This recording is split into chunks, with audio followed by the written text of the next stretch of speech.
बताओ, मैनपुरी में आप हो, हम हैं, क्या विकास हो गया मैनपुरी का बताओ आप? दिल्ली की 10 साल की सरकार ने कौन सी बड़ी चीज़ मैनपुरी को दे दी? अगर एक बड़ी चीज़ दी हो तो बताइए आप।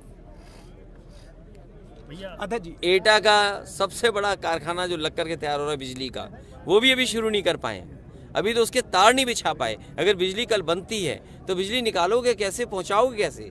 इसके लिए क्या इंतजाम किया है? Thermal plant. और सच्चाई ये है कि गरीब के लिए एक भी जिला अस्पताल सरकार ने नहीं बनाया जहां पर गरीब को इलाज मिल जाए। और जिस जगह हम लोग खड़े हैं, एक किसान सबसे पहले मंच पे आए, उन्होंने कहा कि यहाँ का जो पशु अस्पताल है 6 महीने से यहाँ डॉक्टर नहीं है। तो जितनी चिंता इन्हें पशुओं की, जानवरों की है, क्या उनकी देखभाल के लिए इनके पास चिंता नहीं है? सीएम का गोरखपुर आईपीडी जो है, एम्स अभी सुचारू रूप से चालू तक नहीं हुआ है। इतनी दूर मत जाओ, वो गोरखपुर लिंक जो 6000 करोड़ का बन रहा वो अभी तक नहीं बन पाया। अध्यक्ष जी, लगातार बीजेपी आरोप लगा रही है कि स्वामी प्रसाद मौर्य सनातन धर्म को लेकर के बयान देते हैं, लेकिन समाजवादी पार्टी के राष्ट्रीय अध्यक्ष या किसी भी पार्टी के नेता ने उन्हें मना नहीं किया। इसमें कहीं ना कहीं राष्ट्रीय अध्यक्ष का हाथ है, इसलिए अभी तक कोई कार्रवाई नहीं की। फिल इन द गैप होता है ना, फिल इन द ब्लैंक्स।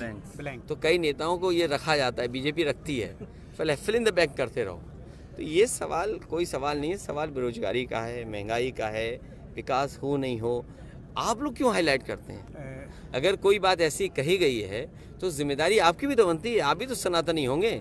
अगर आप सनातनी हो तो कम से कम गांधी जी का कहना मानो ना, बुरे को देखो नहीं, बुरे को कहो मत, बुरे को सुनो नहीं। तो आप क्यों ऐसा करते हो?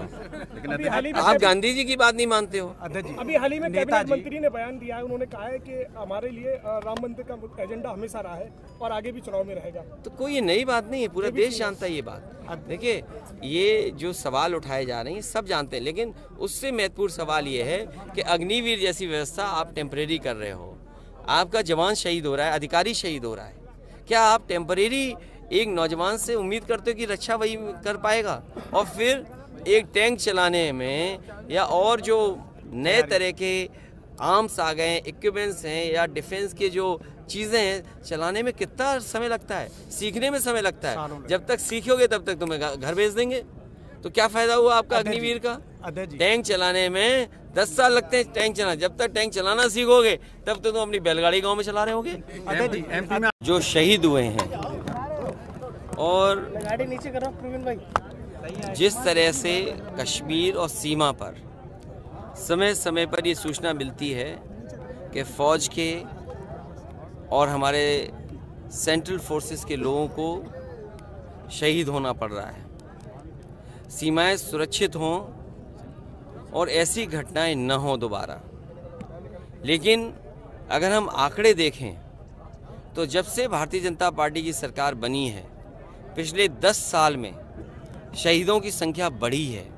तो जो लोग ये कहते थे कि भारतीय जनता पार्टी की सरकार आने पर सीमाएं सुरक्षित होंगी, आतंकवादी घटनाएं नहीं होंगी, हमारे देश की सिक्योरिटी से कोई समझौता नहीं होगा, तो जो सरकार देश की सिक्योरिटी को लेकर के और देश की सीमाओं की रक्षा को लेकर के इतनी बड़ी बड़ी बात की हों, तो आखिरकार किस कारण हमारे जवानों की, हमारे अधिकारियों की जान जा रही है, वो शहीद हो रहे हैं, आखिरकार क्या वजह है? तो ये सरकार को बताना चाहिए। और जितनी सुरक्षा, जितनी रक्षा विभाग को बजट मिलता है, मैं समझता हूँ सरकार ने बजट भी ज़्यादा दिया है। और कई चुनावों में प्रधानमंत्री जी ने जो आर्टिकल हटाए हैं, जिन वजह से उन्हें लगता था कि आतंकवाद बढ़ रहा है, लेकिन अब तो वो कानून भी नहीं है। उसकी वजह क्या है कि आज भी सबसे ज़्यादा शहीद हो रहे हैं सीमाओं पर, कश्मीर में शहीद हो रहे हैं। मैनपुरी में अखिलेश, उनका कहना है कि कान्हा जो हमारी सभ्यता, हमारे तन और शरीर से जुड़े हुए, उनको ही बिल्कुल नस्ते नाबूद करने पे तुले हुए हैं। हेरिटेज और एस्थेटिक, और जो सदियों से हमारे पूर्वजों ने जो विरासत में हमें चीज़ें दी हैं, विरासत कैसे बचे और हेरिटेज कैसे बचे? कोई भी डेवलपमेंट हो, लेकिन विरासत में जो चीज़ें मिली हैं उनको सजोया कैसे जाए, उनका संरक्षण कैसे जाए, उस दिशा में काम होना चाहिए। हमारा हेरिटेज बचे, ट्रेडिशंस बचें, और जो वहाँ की परंपराएं हैं कि हमारे कान्हा की किस तरीके से वो सेवा करते हैं, उसमें कोई भी परिवर्तन न हो। मैं समझता हूँ बीजेपी के लिए चुनाव के लिए सवाल बड़े इम्पोर्टेंट हैं। हलाल प्रोडक्ट पे क्या कहेंगे? देखिए, जो जांच चल रही है, बीजेपी यही करती रहेगी। बीजेपी के तमाम लोग आप जानते होंगे जो नॉनवेज खाते होंगे। मैं अपने फ्लाइट में देखा हूँ, मेरे बगल में बीजेपी के बड़े नेता थे, वो नॉनवेज खा रहे थे, उन्हें चिंता ही नहीं थी कैसा मीट है ये। पीएम दावा ये